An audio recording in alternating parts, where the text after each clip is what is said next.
Guys स्वागत है आपका मनी फ्लो ट्रेडिंग चैनल पर। तो बात करेंगे बीडीएसटी के बारे में कि भाई कल के लिए क्या किस तरीके से प्लान बन सकता है कि जोन के ऊपर गैप अप के जोन के नीचे गैप डाउन का प्लान करना चाहिए, क्या ग्लोबल क्यूज यहां से इंच अप हो रहे हैं उसको भी समझना जरूरी है, और साथ के साथ डोमेस्टिक जो न्यूज आई है उसका क्या इंपैक्ट पड़ सकता है उसको भी हम डिस्कस करेंगे। ओके, और साथ के साथ लर्निंग चैनल का क्या डिस्कशन था और मार्केट ने क्या ब्यूटीफुली रिवॉर्ड किया है। एसएलबी हमारे कटे हैं पर मार्केट की day and in is in a positive, उसको सब हम डिस्कस करेंगे। चलिए तो स्टार्ट करते हैं। सबसे पहले अगर आप मेरे चैनल पर नए हैं तो चैनल को सब्सक्राइब कर लीजिए, साथ के साथ बेल आइकन को प्रेस कर दीजिए जिससे you will never miss the update. जो भी वीडियो मैं अपलोड करूंगा आप तुरंत जाकर के देख सकते हैं, अपनी स्ट्रेटेजी बना सकते हैं। एक चीज याद रखिएगा, अगर आप मेरे व्यू पे प्लान करें तो आपको पता होना चाहिए I am not SEBI registered, मैं सेबी रजिस्टर्ड नहीं हूं। तो प्लान करने से पहले अपने फाइनेंशियल एडवाइजर से एडवाइस जरूर कर लीजिएगा। बाकी अगर आप देख रहे हैं, सीख रहे हैं, समझ रहे हैं तो बहुत ही इंपॉर्टेंट वीडियोस आपको मिलते रहेंगे, तो प्लीज अपना प्यार बनाए रखिए। चलिए स्टार्ट करते हैं फटाफट से। देखिए राइट हैंड साइड पे पहला पे क्या गिरा है, निफ्टी में 23,570 के नीचे डाउन साइड मूव पॉसिबल है। ठीक है, वैसे ये 570 नहीं है, 470 है। ठीक है, मैंने इसको एडिट करके लिखा भी था। ओके, तो इसको मैं मार्क कर देता हूं 470। ओके, हमने यहाँ पे प्लान किया, मैंने बोला 9:21, तो 9:21 का कैंडल ये है, ये हमारा लेवल है। जब इसने मार्केट ने इस लेवल को ब्रीच किया तो इसने मूव दिया है 360 365 तक का मूव दिया। हमने जो प्रॉफिट बुकिंग किया था इसमें 380 390 के आसपास, जैसे 400 के नीचे डिप लगाया हमने यहाँ पर प्रॉफिट बुकिंग शुरू कर दी। ओके, तो बात समझ में आई। तो पहला ही ट्रेड, और इसमें अगर मैं मूव की बात करूंगा तो ऑप्शंस में कम से कम 35 से 40 पॉइंट का मूव मिला, बहुत ही जबरदस्त मूव मिला। ओके, और पहला ट्रेड अगर प्रॉफिटेबल हो जाए तो फिर प्रॉफिट पे रिस्क लिया जाता है और ज्यादा बड़ा रिस्क लेते नहीं है।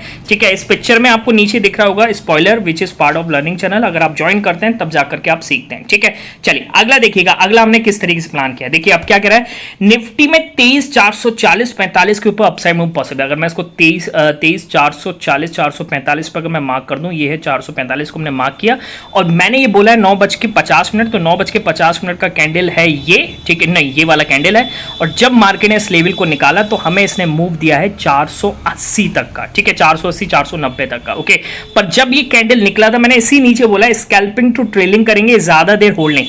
तो यही कैंडल जो निकला, इसी कैंडल पे हमने अपने प्रॉफिट को बुक किया। जैसे इसने क्लोज किया फिर नेक्स्ट कैंडल अगर नीचे जाने लगी तो हमने तुरंत यहां पर अपना जो एसएल को ट्रेल कर रहे थे कटा और तुरंत हम यहां से बाहर हो गए। ठीक है, बात समझ में आई। ओके, क्योंकि देखिए नीचे गया और ऊपर गया तो हो सकता है यहां से एक बार रिट्रेस होकर के नीचे चला जाए। ओके, तो स्कैल्पिंग टू ट्रेलिंग यही एक रहता है अगर आप ट्रेंड के अगेंस्ट ले रहे हो। ठीक है, अगला देखिएगा, अगला हमने किस तरीके से प्लान किया। देखिए निफ्टी में 23,420 425 के ऊपर अपसाइड मूव पॉसिबल है। एक बार निफ्टी का 420 425 अगर मैं लगा लूं, और ये मैंने बोला है 10:39, तो 10:39 का मतलब है यहां कहीं मैंने बोला है। और देखिए मार्केट जब नीचे गया फिर लौट के आया और क्या ही ट्रेड दे करके गया, क्या ही ट्रेड देकर गया। यहाँ तक हमने देखिए जब धीरे धीरे जा रहा था तो हम यहाँ पर अपनी मैक्सिमम क्वांटिटी बुक कर चुके थे, पर जब मार्केट ने फिर नेक्स्ट जो मूव दिया वो हमें कम क्वांटिटी पर दिया, पर मूव उसने बहुत जबरदस्त, मतलब जो इतनी क्वांटिटी में बनाया वो जो कम क्वांटिटी थी उसने इतना बना दिया। ठीक है, उतने ही मूव में तो जबरदस्त ट्रेड मिला निफ्टी में। अगर मैं बैंक निफ्टी की बात करूंगा तो बैंक निफ्टी में कह रहा है 50 250 और 60 के ऊपर अपसाइड मूव पॉसिबल है, और 50 260 के ऊपर अगर मैं मार्क करके बताऊं तो ये 50 260 गिरा। ठीक है, और जब इसमें निकला तो इसमें भी जबरदस्त मूव देखे गया। अगर यहाँ पर हम ट्रेड देखें तो ये कौन सा वाला ट्रेड है, कितने बजे, 10:39, तो 10:39 का मतलब है ये जब यहाँ से, हाँ ये यहाँ पर मैंने बोला था जब ऊपर गया नीचे आया, मतलब 220 230 पर आया और फिर देखिए क्या मूव दे करके गया। ठीक है, 50 440 तक का, इतना इसमें ज्यादा मूव देखने को नहीं मिला है, कहने का मतलब निफ्टी बैंक में, पर निफ्टी ने बहुत ही ब्यूटीफुल हमें ट्रेड दिया है। ओके, तो बात समझ में आ रही है। हाँ, बीच में 2-4 हमारे दो एसएल भी कटे, 2-4 नहीं 2 एसएल कटे। 2 एसएल की अगर मैं बात करूंगा, यहाँ पर हम 245 के ऊपर ले रहे थे, यहाँ पर इसने 260 के आसपास जाकर के, नहीं ये वाला यहाँ पर 245 के ऊपर फिर हमने ट्राई किया था यहाँ पर लेंगे, पर जब मार्केट फिर यहाँ से ऊपर एक स्पाइक लेकर के फिर नीचे आ गया तो एसएल कट गया। ओके, और ऐसे ही एक एसएल बैंक निफ्टी में कटा। ठीक है, तो एसएल कटते हैं, आप समझिए एसएल में आप ले रहे हैं 10 से 12 पॉइंट का एसएल। ओके, और जब मार्केट दे रहा है 30 से 35 40 से 45 पॉइंट तो उसको ट्रेल करके बड़ा बनाइए। ओके, एसएल को छोटा रखिए और एसएल कटे तो एसएल लीजिए, है ना, कैपिटल को नहीं जाने देना है। ओके, प्रॉफिट पे रिस्क लेते हैं। ठीक है, शुरुआत में चलो पहला ट्रेड होता है कि अच्छा बन जाए तो दिन बढ़िया अच्छा बनता है भाई, उस प्रॉफिट पे धीरे धीरे एसएल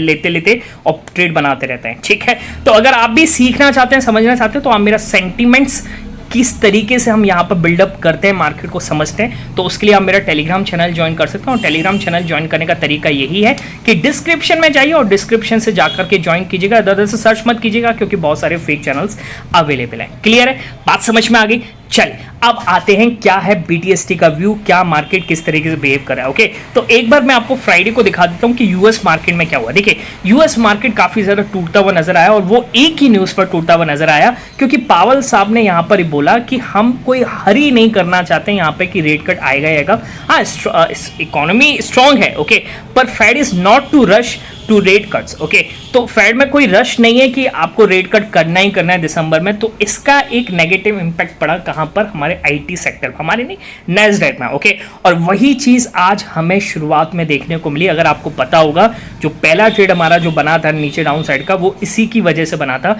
ये सेक्टर बहुत जबरदस्त तरीके से टूट रहा था। ओके, निफ्टी आईटी की बात करूंगा, अभी तो 896 पॉइंट दिखा रहा है, लगभग बस 1200 1250 पॉइंट नेगेटिव था निफ्टी आईटी।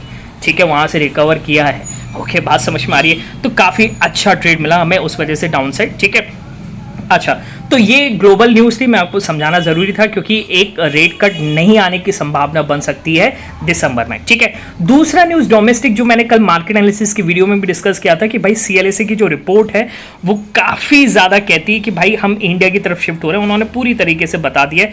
अब ये CLSA है क्या भाई, ये फॉरेन ब्रोकरेज फर्म है, तो अगर FIAs इस तरीके से अपना रुख चेंज करेंगे तो ये इंडिया के लिए अच्छा होगा। देखिए अभी ये बेच इस प्राइस पर है, तो जब ये खरीदने आएंगे तो आप ये सोचिए किस प्राइस पर आएंगे। ठीक है, तो आपको ये जो डिप मिल रहा है ये एक अपॉर्चुनिटी सुनिए, क्योंकि FIAs तो ये अपॉर्चुनिटी खोने वाले हैं। ठीक है, बात समझ में आ रही है। ओके, और जो हम ये मार्केट में लगातार गिर रहे हैं, आप ये मत सोचिए कि चाइना की वजह से गिर रहे हैं। आपको ये भी चीज समझनी चाहिए कि देखिए चाइना तो चलना फिलहाल बंद कर दिया है। ये फॉरेन इन्वेस्टर का जो आउटफ्लो आ रहा है उसको आप समझिए, ये इस वजह से आ रहा है कि भाई यूएस में एक स्ट्रॉन्ग एक सेंटिमेंट बन रहा है। किस वजह से, ट्रम्प के बाद। ट्रम्प जब आए हैं तो यहाँ पर एक अपॉर्चुनिटी का सिनेरियो बना है, तो उनको एक सेफ्टी दिखती है। भाई इंडिया बहुत ज़्यादा इसमें देखिए ओवरबॉट हो चुका है, तो उस वजह से उनको एक सेफ्टी दिखती है। पर यहाँ पर जो करेक्शन आया है, ओके, तो CLSA यहाँ पर पॉजिटिव होता हुआ नजर आया। लगभग 10% का करेक्शन हम लार्ज कैप में देख चुके हैं।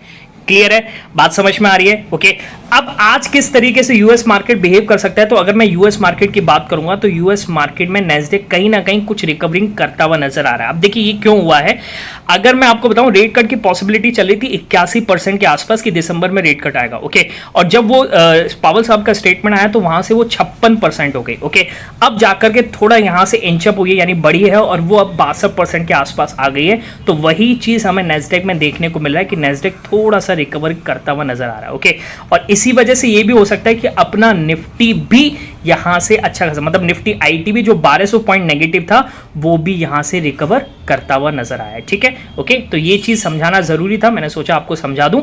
ओके, अब आप किस तरीके से यहां पर प्लान करने वाले हैं, देखिए अगर मैं आपको बताऊं तो अभी भी यहां पर निफ्टी के कंपोनेंट्स नेगेटिव में और अच्छे खासे 21 मतलब 50 में से 21 कंपोनेंट अभी भी नेगेटिव में, सॉरी पॉजिटिव में, 29 कंपोनेंट अभी भी नेगेटिव में। ओके, तो अगर निफ्टी की क्लोजिंग पहली तो चीज 25,500 के ऊपर आनी चाहिए। ओके, और 25,500 550 के ऊपर अगर आ गई तो ये हमारे लिए एक बहुत ही पॉजिटिव सिनेरियो बनेगा और आप एक गैप अप में बैठ सकते हो। मार्केट आपको अच्छा खासा गैप अप कल के दिन दिखा सकता है। ठीक है, अगर निफ्टी की क्लोजिंग 25,500 कह रहा हूं, सॉरी ये है 23,500। ठीक है, अगर निफ्टी की क्लोजिंग 23,400 के नीचे आ जाती है, 400 400 380 के नीचे अगर क्लोजिंग करता हुआ नजर आता है तो भाई फिर आपको कल एक और गैप डाउन देख सकता है। मार्केट कुछ यहां से सेंटिमेंट्स बिल्ड करके चलेगा। ठीक है, बात समझ में आ गई। बाकी इन दोनों के बीच में कहीं क्लोजिंग हो तो भाई मेरे हिसाब से जो भी आप लें कम क्वांटिटी से लेना, अगर नहीं लेते हैं तो वो भी बहुत अच्छी बात है। ओके, जो भी प्लान करें अपने फाइनेंशियल एडवाइजर से एडवाइस करके करें। ठीक है,